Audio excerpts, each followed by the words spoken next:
Hello students, welcome back. ये video class 8 के students के लिए है। आज हम उनकी पुस्तक मधु कलश का 8वां पार्ट जो है कंठहार पढ़ने जा रहे हैं।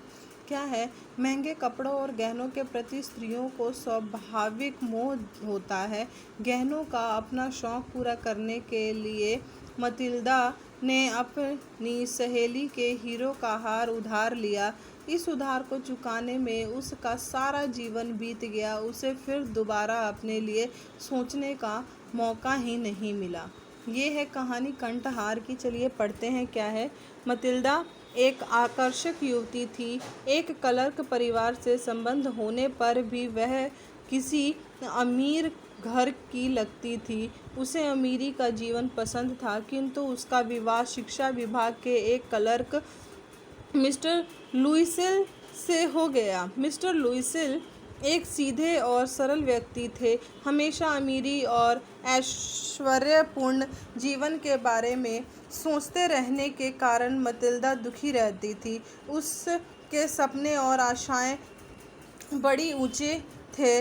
वह सदा शानदार दावतों, महंगे चांदी के बर्तनों, गहनों, कपड़ों के स्वप्न देखती रहती थी। एक दिन उसके पति बड़ी प्रसन्न मुद्रा में घर लौटे। उनके हाथ में एक बड़ा सा लिफाफा था। उन्होंने वह मतिल्दा के हाथों में दे दिया। मतिल्दा ने लिफाफे में से एक छुपा हुआ कार्ड बाहर निकला।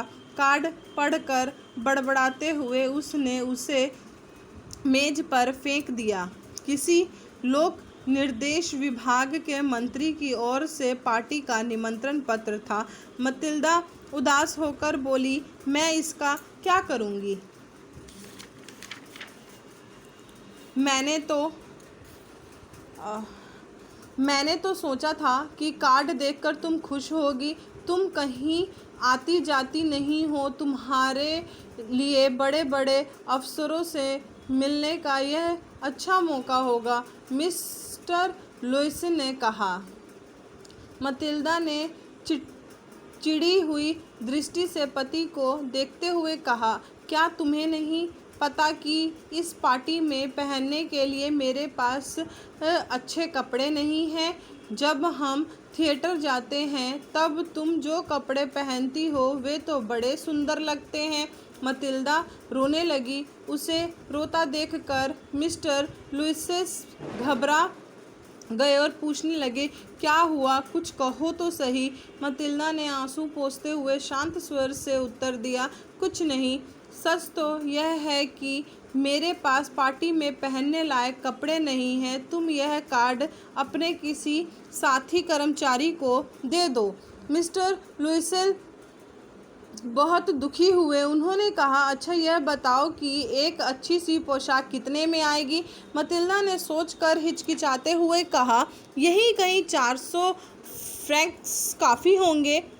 इतनी रकम सुनकर मिस्टर लुइसेल का चेहरा पीला पड़ गया। उन्होंने इतनी ही रकम अपने लिए शिकार खेलने वाले बंदूक खरीदने के लिए बचा रखी थी। पत्नी की इच्छा पूरी करने के लिए उन्होंने मतिल्दा को अपने बचे हुए 400 फ्रैंक्स दे दिए। पार्टी के दिन मतिल्दा की ड्रेस तैयार थी, लेकिन वह फिर भी खुश नहीं थी। उसके पास उस ड्रेस के साथ पहनने के लिए गहने नहीं थे। मिस्टर लुइसेल ने उसे फूलों के गहने पहनने की सलाह दी, लेकिन मतिल्दा ने कहा, फूलों के गहने पहनकर जाने से तो न जाना अच्छा है। मिस्टर लुइसेल को मतिल्दा की सहेली मैडम फॉरेस्टियर की याद आई। मतिल्दा अपनी सहेली से गहने उधार लेने उसके घर पहुंच गई। मैडम फॉरेस्टियर ने अपने गहनों का बक्सा मतिल्दा के सामने रख दिया। मतिल्दा को उसमें से कुछ भी पसंद ना आया। तब मैडम फॉरेस्टियर ने काले साटन के बक्से में रखा एक सुंदर हार दिखाया। मतिल्दा को हीरे का वह हार बहुत सुंदर लगा। उसने हार को अपनी ड्रेस के साथ गले में लगाकर देखा और खुशी से खिल उठी। मतिल्दा अपनी सहेली से वह हार उधार ले आई। पार्टी में मतिल्दा बहुत आकर्षक लग रही थी। सभी का ध्यान उसी की ओर था। मतिल्दा खुशी से रात भर नाचती रही। सुबह के 4 बज गए, पता ही नहीं चला।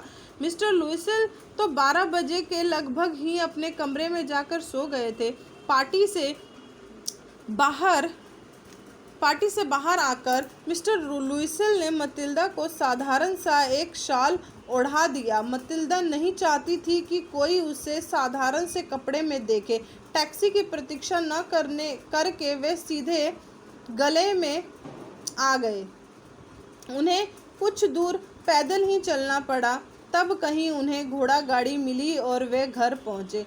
घर पहुंचकर मिस्टर लुइसल कपड़े बदलने लगे और मतिल्दा अपनी सुंदरता देखने के लिए शीशे के सामने जा बैठी। अचानक उसके मुंह से चीख निकल गई। वह महंगा हार उसके गले में नहीं था।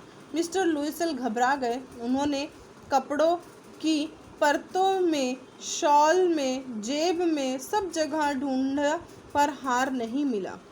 मिस्टर लुइसल दोबारा कपड़े पहनकर उस स्थान पर देखने गए जहां से वह आए थे, पर हार कहीं पर भी नहीं था। मिस्टर लुइसल पुलिस के पास गए, टैक्सी ऑफिस गए और अखबार में भी विज्ञापन छपवाया। उन्होंने हार के लिए इनाम की भी घोषणा कर दी, किंतु कोई लाभ नहीं हुआ। मिस्टर लुइसल ने मतिल्दा को सलाह दी कि वह अपनी सहेली को पत्र लिखकर यह बता दे कि उसका हार कुंदा टूट गया है और उसे ठीक करवाने के लिए कुछ समय लगेगा। मतिल्दा ने ऐसा ही किया।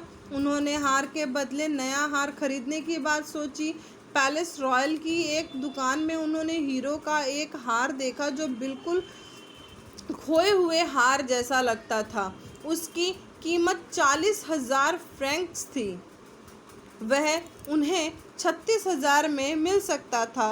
लुइसल के पास 18,000 फ्रैंक्स थे जो उनके पिता उनके लिए छोड़ गए थे। बाकी की रकम उन्होंने साहूकार और दूसरे लोगों से ऊंची ब्याज की दर पर उधार ली और नया हार खरीद लिया। मतिल्दा जब मैडम फॉरेस्टियर के पास को हार लौटाने गई तो सोच रही थी कि यदि मैडम ने डिब्बा खोलकर हार देख लिया तो क्या होगा, किंतु उन्होंने डिब्बा बिना खोले ही रख लिया। तब मतिल्दा और उसके पति का कठोर जीवन प्रारंभ हुआ।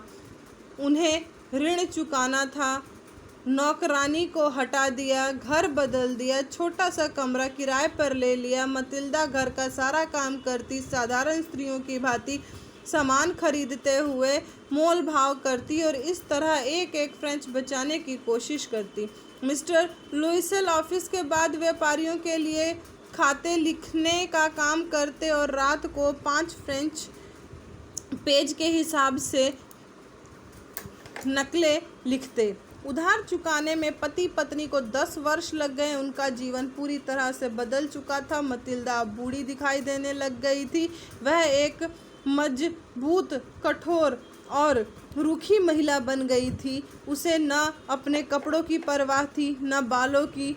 वह खिड़की के पास बैठकर कभी कभी उस समय की नृत्य पार्टी को याद करती जब वह इतनी सुंदर और आकर्षक लग रही थी। काश वह हार न खोया होता। उस हार ने उसके जीवन को बर्बाद कर दिया।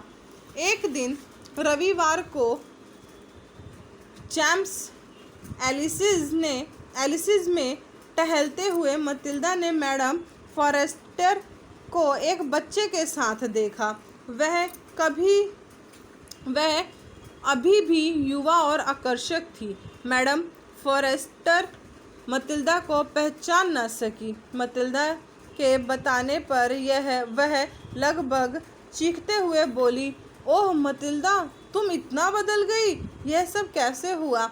मतिल्दा ने उसे बताया कि यह सब उस हार के कारण हुआ है जो उसने उधार लिया था, लेकिन वह तो तुमने लौटा दिया था। मैडम बोली।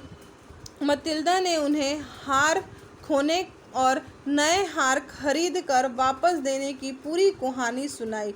मैडम का दिल भर आया। वह मतिल्दा का हाथ अपने हाथ में लेते हुए बोली, ओह मेरी बेचारी मतिल्दा, वह हार तो नकली था और उसकी कीमत तो 500 फ्रैंक्स से ज़्यादा नहीं थी। ये है कहानी आपकी जो है क्या है, कंठहार, कि अपने शौक़ के लिए अगर आदमी किसी भी हद तक गुज़र जाता है, लोगों से उधार ले लेता है, लेकिन वह ये नहीं सोचता है कि हमारी जितनी औकात है हमें उतना ही काम करना चाहिए। उसके पति ने उसकी शौक़ पूरे करने के लिए क्या कुछ नहीं किया, लेकिन उसके शौक़ जो थे वो बहुत बड़े थे, जिसकी वजह से क्या हुआ कि वह अपने समय से पहले ही बूढ़ी हो गई। उसने अपने सारे शौक़ छोड़ दिए और वह एक सादा जीवन व्यतीत करने लगी, और अंत में उसको ये बात पता चलती है कि जिस हार की वजह से उसकी यह दशा हुई है वह असली हार नहीं था, वह नकली हार था।